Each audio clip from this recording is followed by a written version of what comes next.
Hey there everyone, and welcome back to our channel. Today we're diving into an incredible chapter of history as we uncover the riveting stories of Colditz Castle during the Second World War.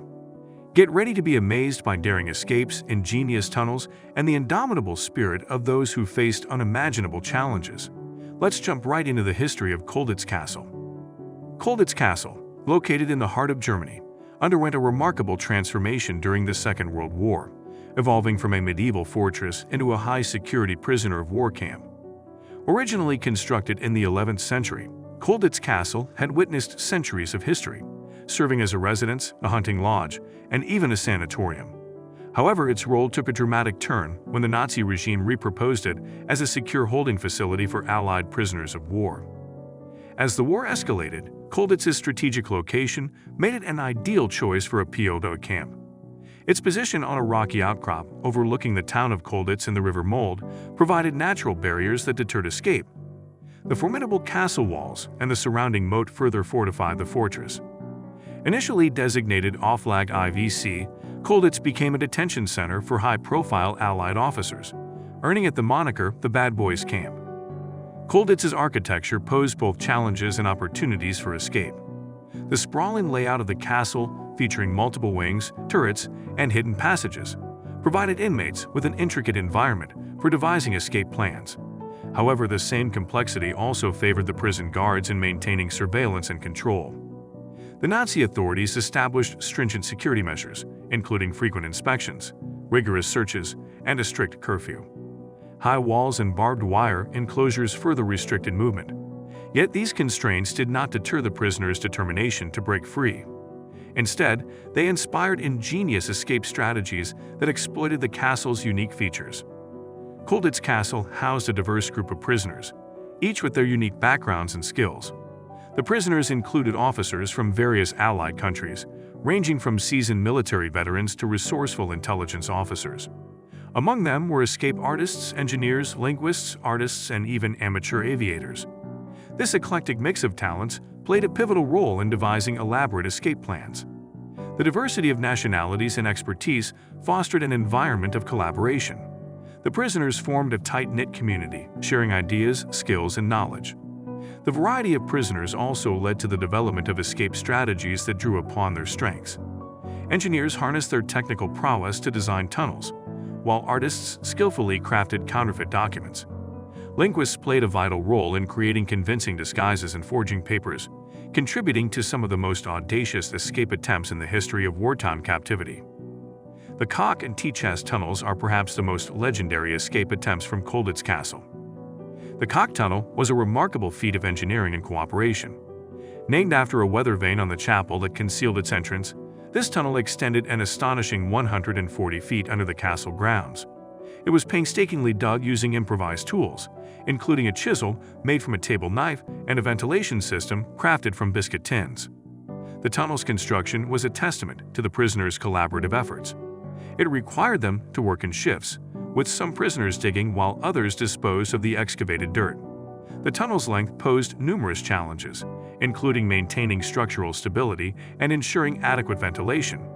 The tunnel ultimately led to a secluded area beyond the castle's walls. Unfortunately, before it could be fully utilized, it was discovered by the guards, thwarting the prisoners' escape plans. The T-chest tunnel was another ambitious escape attempt, this time originating in the attic of the castle. Concealed beneath a pile of logs, this tunnel extended nearly 60 feet outside the castle walls. The tunnel was ingeniously constructed using bedboards, scraps of wood, and stolen nails. Its entrance was hidden behind a false wall, further showcasing the prisoners' dedication to secrecy.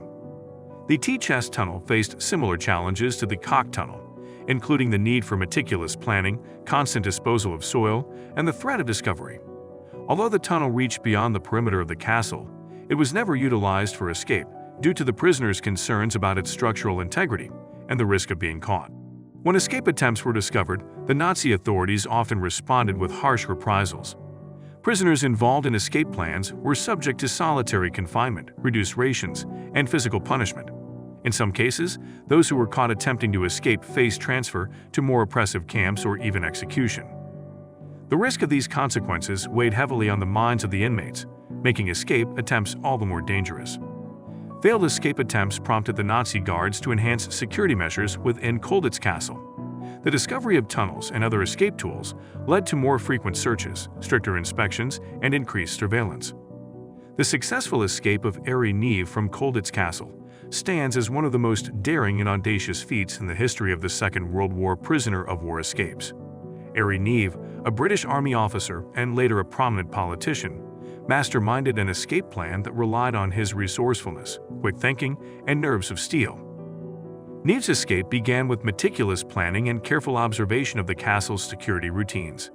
He realized that the weekly check of prisoners' papers was a vulnerability that could be exploited. Neve forged a set of identification documents using a stolen typewriter and a cut-up Red Cross parcel. On the night of his escape, Neve disguised himself as a French laborer, a persona he had been carefully cultivating for weeks.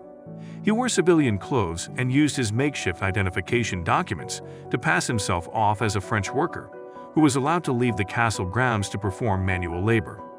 On December 5, 1942, Neve boldly walked out of Colditz Castle's main gate past the unsuspecting guards. He had meticulously planned every detail, from his appearance to his behavior, to make his escape appear seamless and unremarkable. Outside the castle walls, he discarded his disguise and made his way to Switzerland, which was neutral during the war. Neve's successful escape sent shockwaves through Colditz and beyond. His audacity and resourcefulness showcased the extent to which prisoners were willing to go to regain their freedom. His escape also boosted morale among the inmates, demonstrating that escape from Colditz was indeed possible. After his escape, Harry Neve returned to the United Kingdom and rejoined the British Army. He went on to have a distinguished political career, becoming a member of Parliament and a prominent figure in the Conservative Party. But not many prisoners of Colditz Castle were lucky in their quest to find freedom. Michael Sinclair, a Canadian pilot, was deeply involved in the T-chest tunnel escape attempt. Tragically, after the discovery of the tunnel, Sinclair was brutally beaten by the guards. His injuries proved fatal, and he passed away on January 20, 1945, just months before the camp's liberation. Following the war, Colditz Castle was liberated by American forces in April 1945. The castle's role as a PO boat camp came to an end, and its former inmates returned to their respective countries. The castle itself underwent a period of recovery and restoration, as the damage inflicted during the war was repaired. As we wrap up our journey through Colditz Castle's history, we're left in awe of the courage and resourcefulness displayed by the people who walked its halls. Thanks for joining us today, and don't forget to like, share, and subscribe for more thrilling historical adventures. Until next time.